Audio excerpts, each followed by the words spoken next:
안녕하세요. 돈 세는 엄마가 돈 버는 TV 이천희망TV 이천희입니다. 오늘은 연말정산을 대비해서 카드 소득공제를 잘 받는 방법에 대해서 말씀을 드리겠습니다. 이제 2019년 소득분에 대해서 연말정산에 대비할 시간이 한 달이 채 남지 않았습니다. 얼마 남지 않았지만 지금부터라도 잘 챙기시면요, 내년 2월에 연말정산 하실 때 그 연말정산이 13월의 폭탄이 아니라 13월의 보너스가 될 수도 있습니다. 연말정산에서 소득공제나 세액공제를 받는 항목들은 다양한데요, 오늘은 카드 소득공제에 대해서 말씀을 드리겠습니다. 카드 소득공제는요, 연봉에 따라서 소득공제 한도가 달라집니다. 즉 연봉이 7천만 원 이하라면요, 연봉의 20% 이상 초과 사용한 금액에 대해 300만 원까지 한도로 소득공제를 해줍니다. 연봉이 7천만 원을 초과하고 1억 2천만 원 이하라면요, 그 한도는 250만 원으로 줄어들고요, 1억 2천만 원을 초과하게 되면 200만 원의 소득공제 한도를 받을 수 있습니다. 소득이 많을수록 카드를 사용해서 소득공제 받는 한도가 줄어든다는 이야기입니다. 소득공제 비율을 살펴보면요, 신용카드하고 체크카드나 현금 영수증을 썼을 때 소득공제율이 달라집니다. 신용카드는 연봉의 25%를 초과해서 사용한 금액의 15%를 소득공제해주고요, 체크카드나 현금 영수증은 연봉의 25%를 초과 사용한 금액의 30%를 소득공제를 해줍니다. 일반적으로 신용카드를 사용하는 것보다 체크카드나 현금 영수증을 사용하시는 게 소득공제를 더 많이 받을 수 있는 방법입니다. 하지만 오늘 제가 말씀드리는 거는 그렇다고 해서 체크카드나 현금 영수증만 쓰시라는 얘기는 아니고요, 신용카드와 체크카드나 현금 영수증 사용의 환급 비율에 대해서 알려드리려고 합니다. 아까 말씀드린 신용카드나 체크카드 비율보다요, 추가로 더 공제받을 수 있는 사용 금액이 있는데요, 대중교통요금은요, 소득공제율이 40%고요. 전통시장 이용을 했을 때는 그 금액의 40%를 소득공제를 해줍니다. 연봉이 7천만 원 이하라면요, 도서나 공연비도 30%까지 소득공제를 해줍니다. 신용카드나 체크카드나 현금 영수증 같은 경우 최대 소득공제 한도가 300만 원인데요. 물론 연봉 7천만 원 이하자 기준으로요. 이 항목들은 각각 이용할 때마다 100만 원 한도까지 추가로 공제가 가능합니다. 따라서 대중교통요금이나 전통시장이라든지 도서공연을 많이 이용하시면 최대 600만 원까지 소득공제가 가능하다는 이야기입니다. 신용카드를 썼을 때 중복공제해주는 사항도 있는데요, 일단 의료비 같은 경우 총급여의 3%가 넘을 때 의료비에 세액공제를 해줍니다. 이 의료비를 신용카드로 결제를 하면 신용카드 소득공제도 가능하다는 이야기입니다. 취약전, 아동 학원비도 교육비 세액공제가 되는데요, 마찬가지로 신용카드로 결제를 하시면 중복으로 공제를 받으실 수 있습니다. 중고등학생 교복구입비도 교육비 세액공제가 됩니다. 이 부분도 마찬가지로 신용카드를 결제하시면 중복공제가 된다는 점 알아두시기 바랍니다.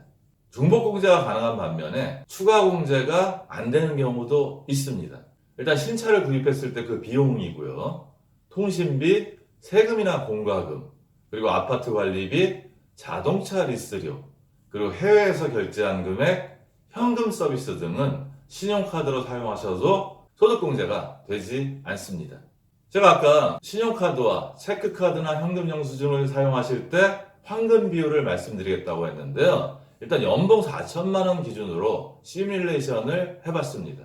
일단 소득공제 받을 수 있는 기준은 연봉의 25% 초과 사용액이기 때문에 4천만 원이라면 그 25%가 1천만 원에 해당이 됩니다. 그 1천만 원까지는 신용카드로 사용하시고요, 그 다음부터 체크카드나 현금 영수증을 활용하시면 더 빨리 소득공제 한도를 채울 수 있습니다.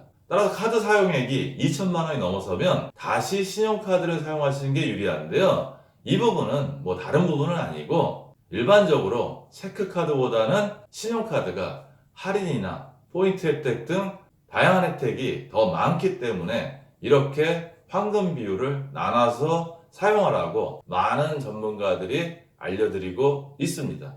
저는 상담을 할 때 보통 이런 부분들에 대해서 어떻게 다 일일이 다 계산을 할 수 있냐, 그런 계산을 하지 못하면 차라리 그냥 체크카드를 쓰시는 게 낫지 않겠냐. 신용카드 혜택은 소비 지출을 잘 통제할 수 있는 사람들이 누릴 수 있는 혜택이니까 먼저 소비 지출 통제를 잘 하시고 난 다음에 이렇게 황금 비율로 나눠서 카드 사용을 하시라고 권유를 드립니다. 화면의 오른편 아랫부분에 제가 그래서 강조를 해놨습니다. 지출 통제가 가능한 사람만 이런 황금 비율을 따라서 잘 활용하시면 좋습니다. 외벌이 부부 같은 경우는 소득이 있으시는 분들의 카드를 집중적으로 사용하시면 별 문제가 없습니다. 하지만 이제 맞벌이 같은 경우는 각각 연말정산을 하고요. 각각 나눠서 연말정산을 하다 보니까 때로는 효과적으로 연말정산을 못할 경우도 많습니다. 따라서 그 분배 기준을 먼저 말씀을 드리겠습니다. 일단 우리가 카드 소득공제를 받는다고 해서 무작정 지출을 늘려서 카드 사용을 하는 게 현명한 일은 아닙니다. 현명한 소비 지출을 하셔야 되고요. 그 현명한 소비 지출을 하는 과정에서 내가 최대한 소득공제를 잘 받는 방법을 연구하는 거죠. 소득공제를 많이 받기 위해서 카드를 마구마구 긁으시라는 얘기는 아닙니다. 카드 사용액에는 한계가 있기 때문에 카드 사용액을 한 사람에게 먼저 몰아주는 것이 나을 수 있습니다. 이때 중요한 부분은 부부의 연봉이 같은 세율 구간에 있을 때 아무런 고민 없이 한 사람한테 먼저 카드 소득공제 한도를 채워주는 게 유리할 수 있습니다. 두 번째는 연봉이 높은 사람한테 몰아주는 게 일반적으로 연말정산의 절세 효과입니다. 연봉이 높은 사람의 카드를 먼저 사용하고 남는 게 있으면 연봉이 낮은 사람 카드를 사용하는 게 현명한지는 우리가 한번 따져봐야 합니다. 그 이유는 연봉에 따라서 소득세 세율이 적용되는 게 달라지기 때문입니다. 하단에 보면요, 연봉이 1200만 원 이하는 지방소득세까지 포함해서 세율이 6.6%고요 1200에서 4600은 16.5%, 4600에서 8800은 26.4%이기 때문에요. 같은 최대 한도 300만 원을 공제받는다면 높은 세율을 적용받으시는 분이 소득공제로 절세 혜택은 더 크십니다. 남편 연봉이 6천만 원이고요. 아내 연봉이 4천만 원이라고 가정하고 시뮬레이션을 해봤습니다.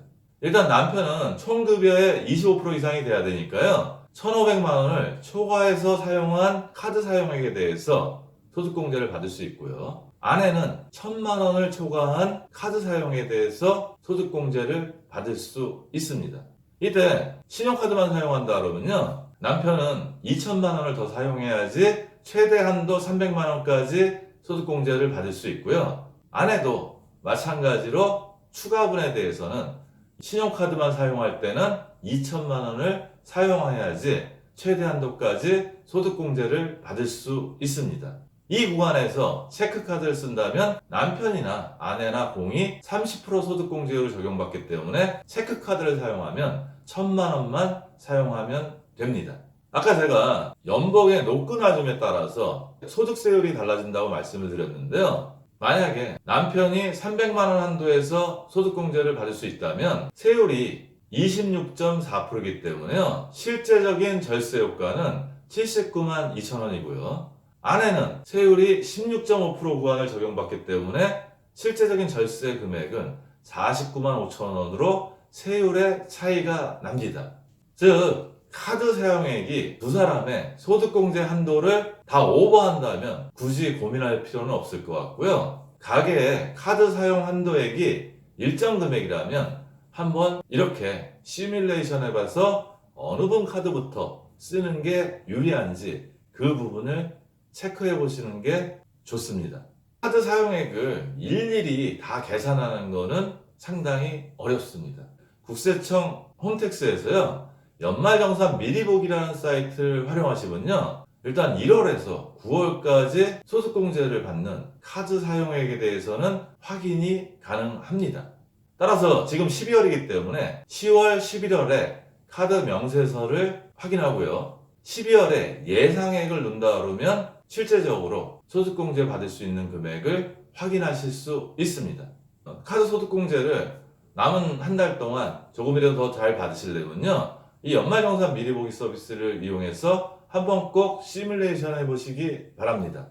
제가 강의나 상담할 때 누누이 하는 얘기가 있습니다. 사실 연말정산에 대해서 관심을 가지는 시기가요, 지금 이 무렵부터 시작해서 내년 1, 2월까지입니다.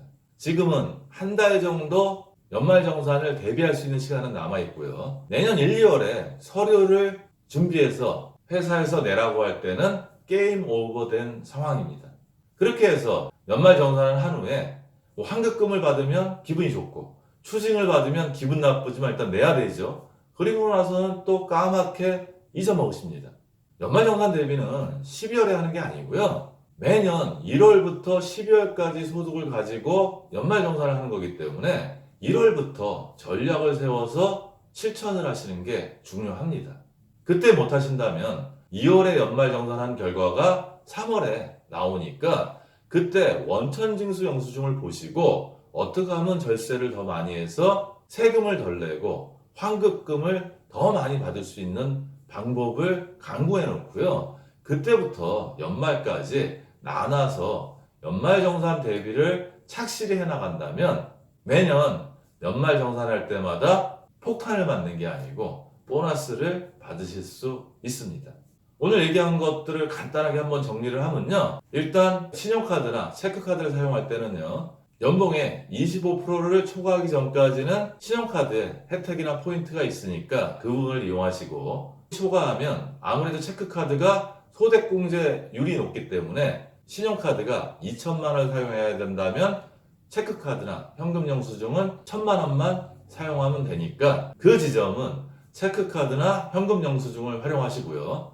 공제한도를 넘어서는 시점부터 다시 신용카드의 혜택을 이용하는 게 유리합니다. 그리고 맞벌이 부부 같은 경우는요, 국세청 홈택스 연말정산 미리보기 서비스를 이용해서요, 9월까지 카드 사용액 그리고 10월, 11월 카드 사용액을 확인하신 후에 12월에 어떻게 사용하는 게 현명할지를 결정한 다음에 남은 시간 잘 활용하시면 조금이라도 연말정산을 잘 하실 거라고 생각을 합니다. 오늘 내용도 도움이 되셨으면 좋겠고요. 오늘도 행복한 돈 관리 되세요.